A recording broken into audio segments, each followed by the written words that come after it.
اور دیکھتے ہی دیکھتے گھر بیٹھے ہر وہ چیز جس کی ضرورت تھی گھر بیٹھے ملنی شروع ہو گئی۔ آن لائن بزنس کا بڑا چرچا ہے۔ لاک ڈاؤن نے اس بزنس کی ضرورت کو اور بھی بڑھا دیا ہے اور اب یہ عام ہوتا جا رہا ہے۔ دنیا بھر کی طرح پاکستان میں بھی کئی سالوں سے آن لائن بزنس ہو رہا ہے اور لاک ڈاؤن کے دوران بھی یہ بزنس جاری ہے۔ تاہم لاک ڈاؤن کے باعث اسے مشکلات کا سامنا بھی کرنا پڑ رہا ہے۔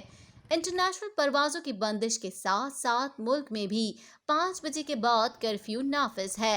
لاک ڈاؤن کے دوران لوگوں کو آن لائن سامان کی ترسیل ایک اچھا قدم بھی ہے مگر خاصا مشکل بھی ہے۔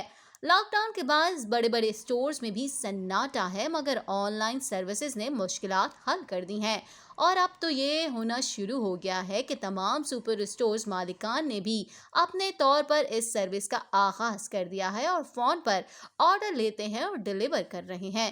آن لائن بزنس کرنے والے محمد ارسلان کا کہنا تھا کہ دنیا بھر میں کرونا کی وجہ سے آن لائن بزنس میں اضافہ ہوا ہے۔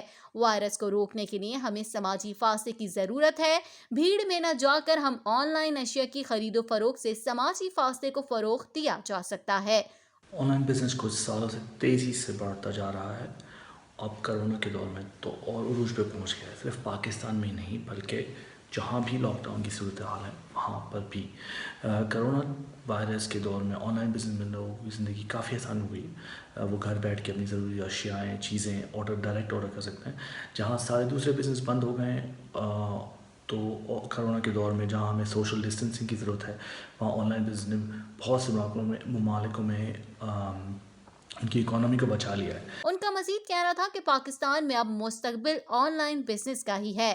اب یہ صورتحال ہے کہ تقریباً ہر سروس آرڈر کر سکتے ہیں۔ اور جس طرح دوسرے ممالکوں میں کافی ساری سروسز آن لائن اویلیبل ہوتی ہیں، اسی طرح ہی پاکستان میں بھی in future coffee services on line available ہوں گی۔ جیسے جتنے بھی آپ کے گورنمنٹ انٹریکشنز ہیں، جتنا بھی آپ نے گورنمنٹ کے ساتھ کوئی چیز اور کوئی سروس آرڈر کرنی ہے یا ٹیکس فائلنگ کرنی ہے، کسی قسم کا کچھ کرنا ہے تو وہ سارا آن لائن ہوتا ہے۔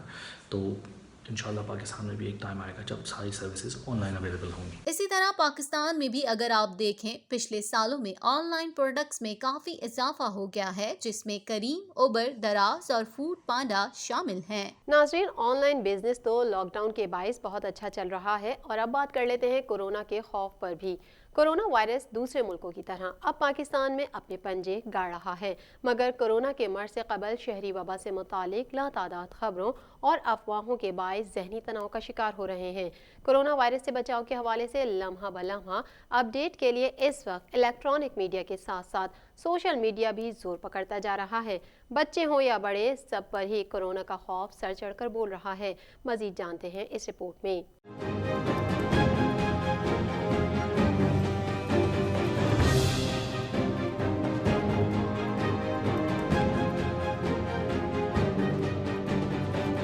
کورونا وائرس سے بچاؤ کے حوالے سے لمحہ بلمحہ اپ ڈیٹ کے لیے اس وقت الیکٹرانک میڈیا کے ساتھ ساتھ سوشل میڈیا بھی زور پکڑتا جا رہا ہے۔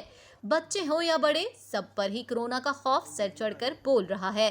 پاکستانی عوام خواہ کسی بھی شہر سے تعلق رکھتے ہوں، موجودہ حالات میں کورونا وائرس سے بچاؤ کے مشوروں سے مستفید ہونے کے لیے سوشل میڈیا کا انتخاب کرتے نظر آ رہے ہیں مگر ماہرین کے مطابق زیادہ معلومات ہمیں ذہنی طور پر بیمار کر رہی ہیں۔ ایسے وقت میں جب دنیا خوف و ہراس کی لپیٹ میں ہے، لوگ اپنے گھروں میں محصور ہیں، سوشل میڈیا پر صارفین کا زور بروز بڑھتا رجحان ذہنی تناؤ اور اعصابی کھچاؤ کا سبب بن رہا ہے۔ خود کو ذہنی دباؤ سے بھی بچانے کے لیے معروف سائیکیٹرسٹ رباب کا کہنا تھا کہ کورونا کے متعلق باخبر رہنا اور اس سے بچاؤ کے لیے احتیاطی تدابیر اپنانا درست ہے مگر خود کو اضافی معلومات کی گرفت میں کر لینا بچے بوڑھے سمیت نوجوان نسل کو بھی ذہنی دباؤ کا شکار کر رہا ہے اور ان کی قوت مدافعت کو متاثر کر رہا ہے۔ انسان کے امیون سسٹم پہ افیکٹ کرتی ہیں جن کی وجہ سے ان کے کافی ہیلتھ ایشوز سامنے آ رہے ہیں، ان کے کافی فزیکل ڈیزیزز سامنے آ رہے ہیں، بلڈ پریشر، کیلیسٹرول اور شوگر لیول انکریز ہو جاتا ہے یا ڈکریز ہو جاتا ہے، اور سب چیزیں اس میں آ رہی ہیں۔ اس کے ساتھ ساتھ ہمارے مینٹل لیول پہ بھی وہ کافی افیکٹ کر رہی ہیں۔ ناظرین، آپ نے یہ رپورٹ ملاحظہ فرمائی۔ اپنی ہوسٹ بشرا خان کو اجازت دیجیے، اگلے ہفتے پھر حاضر ہوں گے پاکستان دس ویک میں نئی خبروں کے ساتھ۔ اللہ حافظ۔